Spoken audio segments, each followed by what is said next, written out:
Hey, ho, how's it going? Welcome to the first episode of Don't Watch That, a series in which I will be reviewing movies that I've seen in the past or seen recently and letting you know how I feel about them, mostly horror related or thriller. I'm kind of recording this impromptu because I watched this movie last night and I just wanted to get something down on paper and get something out to you guys in a timely fashion. Anyways, without further ado, let's go ahead and get into it. In 2016, the film Terrifier tore onto screens everywhere, smearing itself into the open wound of horror pop culture. It boasted a practical yet highly unique slasher-style gore fest, the likes of which hadn't been seen in ages. In a time where Michael Myers was set to fight the same old lady for the nth time, Jason was nowhere to be found, and the Ghostface mask was gathering dust on a shelf, a new weapon-wielding whack job had finally emerged. This enigmatic force of nature was named Art the Clown. Art is a silent and horrifying, yet somehow slapstick OP mime, 6 foot tall and carrying a bag of tricks the likes of which slashers hadn't seen in years.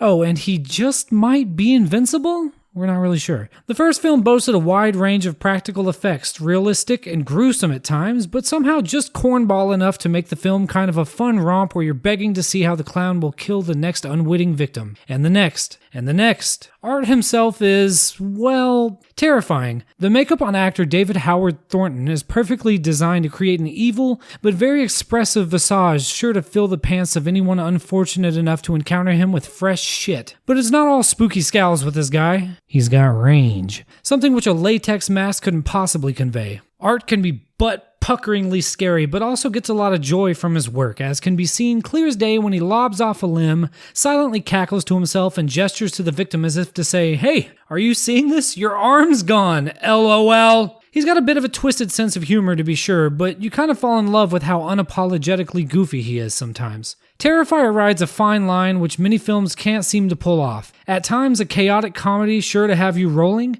and other times the most sadistic and gruesome film the average moviegoer has ever seen. I think that's what really called out to me upon watching the original film. It was quick and dirty, fun and gory, and didn't have a whole lot to unpack other than whether or not Art was some kind of unfraggable deity of decapitation. I never really much cared for slasher films other than the overly meta Scream franchise, which hit me at just the right time as a teen to firmly plant itself in my subconscious for the decades to come. Somehow, though, Terrifier hit all the right notes. Comedic, brutal, nihilistic, no clear sense of direction, read reality, and really resonated with me in a way that other slasher/splatter films did not. Enter Terrifier 2, taking place 1 year after the original massacre and picking up right where the first film left off. We're immediately treated to a sense of just how shockingly brutal our favorite murdering mime can be as he finishes off a pathologist who just moments ago was unzipping Art from a body bag on an autopsy table. Skull fragments, teeth, an eyeball, and plenty of viscera close out the first scene of the film, which is effective in letting the audience know whether the next 2 hours is going to be something they enjoy or should run screaming into the night from. Soon we're introduced to the age unverified but apparently a high schooler, Sienna, who is enveloped in tonal lighting and moody synth music, working on her sexy gladiator Halloween costume in her room. If this isn't our final girl, I'd be absolutely shocked. Then there's some character development with her unhinged mother and school shooter type little brother at dinner, yada yada. Then back to airbrushing the bronze panties upstairs as more exposition enters the room in the form of her budding domestic terrorist brother. Dad is dead, he had a mystery ailment which gave him a fascination with local news and a head full of prophecies which he translated to some honestly pretty impressive, if not kind of on-the-nose artwork, including the character who dons the very costume our protagonist is working on at this very moment. I don't know if that's exactly what he intended, but I wouldn't be putting my daughter in something this revealing, with little to no armor class nonetheless. Maybe I'm old-fashioned. Time for bed! Sienna falls asleep to some average modern children's programming, cueing a 10 minutes too long dream sequence in which she meets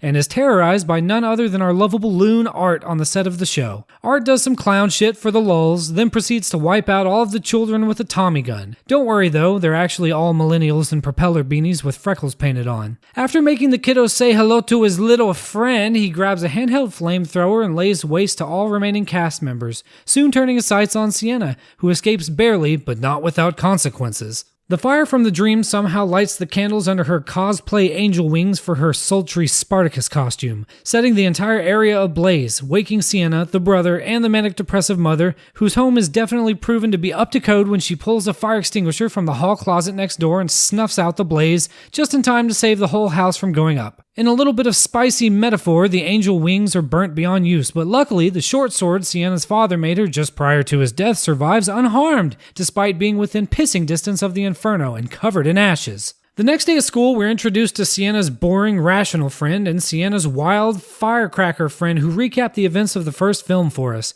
and just in time for Sienna to have a panic attack next to a bag of french fries, alluding to some prior mental health issues. With that, the stage is finally set for slaughter, and getting too much more into the plot could be spoilers, which I will not be doing here for reasons. Next. Terrifier 2 is a tremendously fun movie, capturing and even improving on the blood-soaked black comedy of the first movie in many ways. The gore is next level, art's uncanny and eerie mannerisms and sense of humor at peak strangeness in the world and lore of the TCU, Terrifier Cinematic Universe, is expanded upon in new and interesting ways. It's a wild and disgusting and hilarious ride through a world full of uncaring violence that absolutely captivated me, at least for the first 80 minutes or so. The next hour of the movie takes a turn into the bizarre, with the lore finally unquestionably crossing into a paranormal mess. There's a spooky little ghost girl version of Art, who is apparently some child who died at a carnival. She can appear or disappear at will, make her eyes glow orange, impersonate people's voices, which is baffling,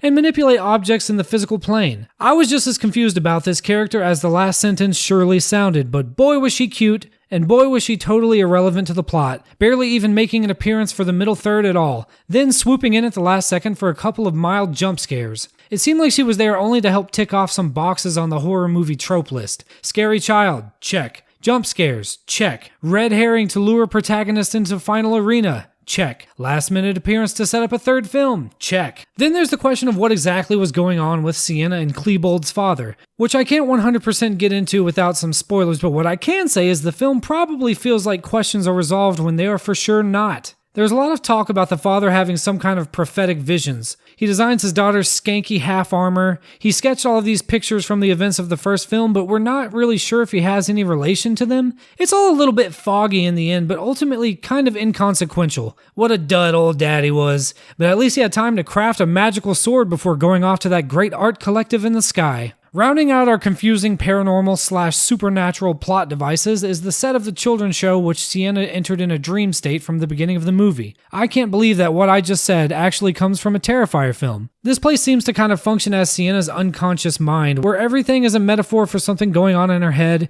She can kind of work through her issues. It somehow affects the real world, and none of it makes a whole lot of sense. I've seen 1,000 of this plot device in use, and this one, in my opinion, didn't seem to work very well. I feel we spend too much time here overall, and both instances of it coming to the screen made me want to set my alarm for 10 minutes and take a power nap to get me through this film. In the third act, it comes into play once again for a visual representation of a character arc that doesn't really feel entirely earned, and, to be honest, doesn't make a ton of sense within the plot. That's about as much as I can say without spoiling anything here. I would have removed this set entirely or just had Art burn it to the ground at the beginning with his baby flamethrower. All in all, the film is visually mesmerizing. It's kind of hard to move me these days as far as gore, seeing as I just watched Martyrs for the first time and I couldn't really tell what people were freaking out about. Also, just binged the Hostel movies and found them mild. I went through my teens with the internet, and that means Rotten.com and LiveLeak and all that good and mentally scarring stuff. That being said, this movie made me a bit uncomfortable at times.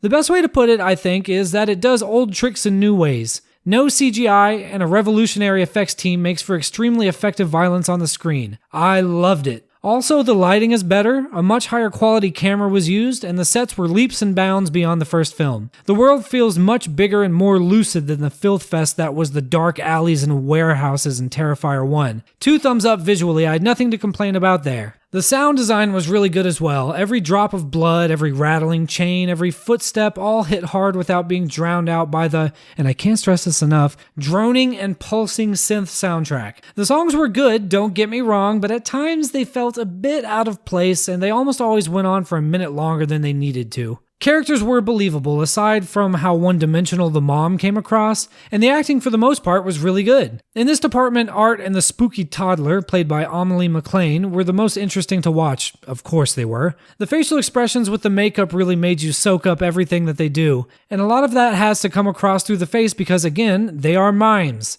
The little girl knocked it out of the park, but once again, art is the reason for the season. I can't believe I just said that. He makes the switch from comedic slapstick to scowling monster seamlessly in such a way that you're not really sure whether or not you want him to be defeated at all from one moment to another. Lauren Lavera did a great job as our ass-kicking, underdressed protagonist. Another standout was Kaylee Hyman as Sienna's wisecracking and fun-loving to a fault friend, kind of similar to the blonde in the first one, but I like this performance much more. To close out, this movie was about a half hour too long. Horror movies typically hover around 90 minutes, and I think that's for good reason. Unless it's a bit of a thriller as well, the audience seems to get bored around that mark. Maybe this is the reason for the famed walkouts all the articles were talking about. I know during the last half hour I was fidgeting around a lot and flipping my vape around between my fingers. Also, I ran out of Diet Coke with 20 minutes to go, which was the true horror if you ask me. The plot seemed to incorporate too many elements and was confused about how to tie them all together, ultimately failing in some respects. This makes sense because the writer already had Sienna's story in the works back in 2009,